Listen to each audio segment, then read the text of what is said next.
the best choice for your kids' bright future. Locus Victor Puduvai Public School CBSE pattern, recognized by Government of Puducherry. Our features: creating English atmosphere and providing quality education, personal care for slow learners, flexible and affordable sessions, excellent security system, French and Hindi for all classes, NEET, IIT and JEE coaching from class 6, vast playground, Panchakshala classes for self-defense, music and dance classes, transport facility around Pondicherry, 50% fee concession for siblings and also for second admission.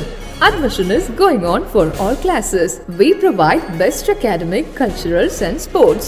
Locus Victor Puduvai Public School, opposite to Ajpan Dates and Nuts, ECR Main Road, Puducherry.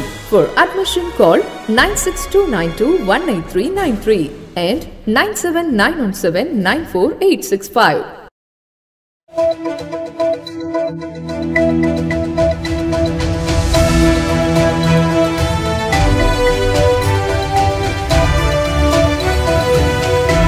வணக்கம். சக்தி சேனலின் புதுவையின் இன்றைய நிகழ்வுகள். புதுச்சேரியில் இன்று மாலை 4 மணியளவில் காணவில்லை என தேடப்பட்டு வந்த 12 வயதுடைய சிறுவன் கணேஷ் தற்போது சிதம்பரத்தில் இருப்பது உறுதி செய்யப்பட்டதை தொடர்ந்து முதலியார்பேட்டை காவலர்கள் சிறுவனை மீட்க விரைந்துள்ளனர். புதுச்சேரி அரசு செய்தி மற்றும் விளம்பரத்துறை சார்பில் பாவேந்தர் பாரதிதாசனின் 134வது பிறந்தநாள் விழா கொண்டாடப்பட்டது. இதனையொட்டி பாரதி பூங்காவில் உள்ள அவரது திருவுருவச் சிலைக்கு அரசு சார்பில் முதலமைச்சர் ரங்கசாமி, சபாநாயகர் செல்வம், அமைச்சர் சாய்ஜய் சரவணகுமார், சட்டமன்ற உறுப்பினர் KSP ரமேஷ் ஆகியோர் மாலை அணிவித்து மரியாதை செலுத்தினர். அதைத் தொடர்ந்து பாரதிதாசனின் குடும்பத்தினர்கள் மற்றும் பல்வேறு அரசியல் பொதுநல அமைப்பைச் சேர்ந்த நிர்வாகிகள், தமிழ் ஆர்வலர்கள் உட்பட பலர் பாரதிதாசனின் திருவுருவச் சிலைக்கு மாலை அணிவித்து மரியாதை செலுத்தினர்.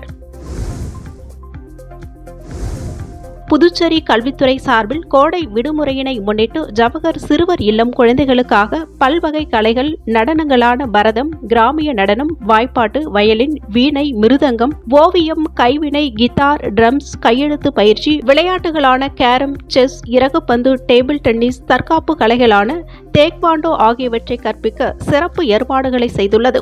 அதன் அடிப்படையில் 6 வயது முதல் 16 வயது வரை உள்ள புதுச்சேரி அரசு மற்றும் தனியார் பள்ளிகளைச் சேர்ந்த குழந்தைகள் சிறப்பு பயிற்சியில் சேரலாம். இப்பயிற்சிக்காக கோடை வகுப்புகள் வரும் மே 2ஆம் தேதி தொடங்க உள்ள நிலையில் அதற்கான விண்ணப்பங்கள் வழங்கும் பணி தொடங்கியுள்ளது. புதுச்சேரியில் உள்ள ஜவஹர் சிறுவர் இல்ல வளாகம், இலாஸ்பேட்டையில் உள்ள கோலாகார அரங்கசாமி நாயக்கர் அரசு நடுநிலைப் பள்ளி வளாகம், கதிர்காமத்தில் உள்ள அரசு மேல்நிலைப் பள்ளி வளாகம், நோனாங்குப்பம் அரசு மேல்நிலைப் பள்ளி வளாகம், வில்லியனூர் அரசு பெண்கள் மேல்நிலைப் பள்ளி வளாகம் ஆகிய இடங்களில் பெற்றோர்கள் ஆர்வமுடன் விண்ணப்ப படிவங்களை வாங்கிச் சென்றனர். புதுச்சேரியில் கடந்த 15ஆம் தேதி முதல் மீன்பிடி தடைகாலம் தொடங்கியதால் விசைப்படகுகளில் மீன் பிடிக்க செல்லவில்லை. கட்டுமரம், வல்லம் போன்றவற்றில் மட்டுமே கரையோரம் மீன் பிடிக்கப்படுகிறது. ஆனால் அதில் மீன் வரத்து அதிகமில்லை என மீனவர்கள் கூறுகின்றனர். இதனையடுத்து புதுச்சேரியை சுற்றியுள்ள குருவிநத்தம், பாகூர், உசுட்டேரி ஆகியவற்றில் வளர்ப்பு மீன்கள் பிடிக்கப்பட்டு மீன் சந்தையில் விற்பனை செய்யப்பட்டு வருகின்றன. புதுச்சேரியில் உப்பளம், நெல்லித்தோப்பு, இலாஸ்பேட்டை உள்ளிட்ட பல பகுதிகளில் மீன்களை வாங்க அதிக அளவில் கூட்டம் காணப்படுகிறது. இவர்களுக்கு ஏரிகளில் பிடிக்கப்பட்ட மீன்களான கெண்டை, விரால் போன்றவற்றை விநியோகிக்கப்படுகின்றன. மீன்பிடி தடை காலத்தால் ஏரி மீன்களின் விற்பனை தினமும் அதிகரித்துள்ளதாகவும் மீன் விற்பனை செய்பவர்கள் தெரிவித்துள்ளனர். புதுச்சேரி முத்தையால்பேட்டையை சேர்ந்த 9 வயது சிறுமி கடந்த மாதம் 2ஆம் தேதி கடத்தப்பட்டு படுகொலை செய்யப்பட்டார். இந்த வழக்கில் அதே பகுதியைச் சேர்ந்த விவேகானந்தன் என்கின்ற முதியவரும், கருணாஸ் என்ற இளைஞரும் சிறுமியை பாலியல் வன்கொடுமை செய்து கொலை செய்தது தெரியவந்தது. இதனை அடுத்து இருவரும் கைது செய்யப்பட்டு காலாப்பட்டு மத்திய சிறையில் அடைக்கப்பட்டு தொடர்ந்து விசாரணை நடைபெற்று வருகிறது. இந்நிலையில் சிறுமி உடலை பிரேத பரிசோதனை செய்த ஜிப்மர் மருத்துவமனை அதன் அறிக்கையினை காவல்துறையினருக்கு அளித்தனர். இதனையடுத்து இந்த வழக்கு விசாரணை முடியும் தருவாயில் உள்ள நிலையில் நாளை முத்தையால்பேட்டை காவல்துறையினர் புதுச்சேரி போக்சோ விரைவு நீதிமன்றத்தில் சிறுமி கொலை வழக்கு தொடர்பாக குற்றப்பத்திரிகையினை தாக்கல் செய்ய உள்ளனர். இதனைத் தொடர்ந்து இந்த வழக்கில் தொடர்புடைய 2 குற்றவாளிகளுக்கும் விரைவில் நீதிபதி தீர்ப்பளிப்பார் என எதிர்பார்க்கப்படுகிறது. புதுச்சேரி மாநிலத்தில் கடந்த சில தினங்களாகவே வெப்பத்தின் தாக்கம் அதிகரித்து காணப்படுகிறது. இதனால் பொதுமக்களும் கடுமையாக பாதிக்கப்பட்டு வருகின்றனர். இந்நிலையில் கடுமையான கோடை வெப்பத்திலிருந்து பொதுமக்களை பாதுகாக்கும் வகையில் புதுச்சேரியில் அதிமுக சார்பில் நீர்மோர் பந்தல் திறப்பு விழா தலைமை அலுவலகத்தில் நடைபெற்றது. இவ்விழாவில் மாநில செயலாளர் அன்பழகன் கலந்து கொண்டு நீர்மோர் பந்தலை திறந்து வைத்து பொதுமக்களுக்கு நீர்மோர் மற்றும் இளநீர் தர்பூசணி பழங்களை வழங்கினர். இந்த நீர்மோர் பந்தலில் தர்பூசணி, வெள்ளரி பழம், கிருணி பழம் வகைகளும், வெள்ளரிக்காய், நீர், மோர், இளநீர், நுங்கு உள்ளிட்ட வகைகளும் இடம்பெற்றிருந்தன. இந்நிகழ்ச்சியில் மாநில அவைத்தலைவர் அன்பானந்தம், மாநில அம்மா பேரவை செயலாளர் பாஸ்கர், காரைக்கால் மாவட்ட செயலாளர் ஓமலிங்கம் உட்பட பலர் திரளாக கலந்து கொண்டனர். புதுச்சேரி உசுடு தொகுதிக்கு உட்பட்ட துத்திப்பட்டு கிராமத்தில் இந்திரா நகர் மற்றும் மேட்டு தெரு என்ற பகுதியில் வசிக்கும் மக்களுக்கு குடிநீர் தட்டுப்பாடு நிலவி வந்துள்ளது. குறிப்பாக இந்திரா நகர் மற்றும் மேட்டு தெருவைச் சேர்ந்த 40க்கும் மேற்பட்டோர் வசிக்கும் பகுதிக்கு போதிய அளவு தண்ணீர் வரவில்லை.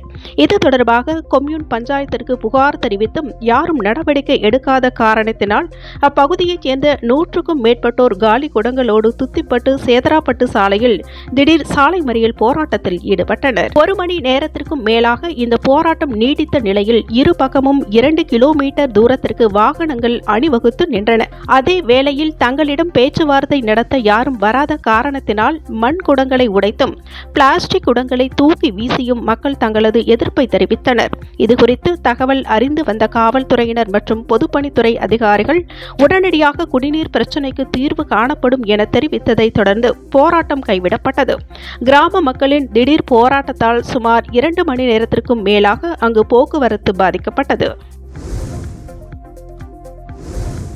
புதுச்சேரி ராஜீவ்காந்தி பஞ்சாயத்து ராஜ் சங்கத்தின் மாநில தலைவர் அமுத அரசன் தலைமையில் நிர்வாகிகள் மாவட்ட ஆட்சியர் குலோத்துங்கனை சந்தித்து கோரிக்கை மனு அளித்தனர்.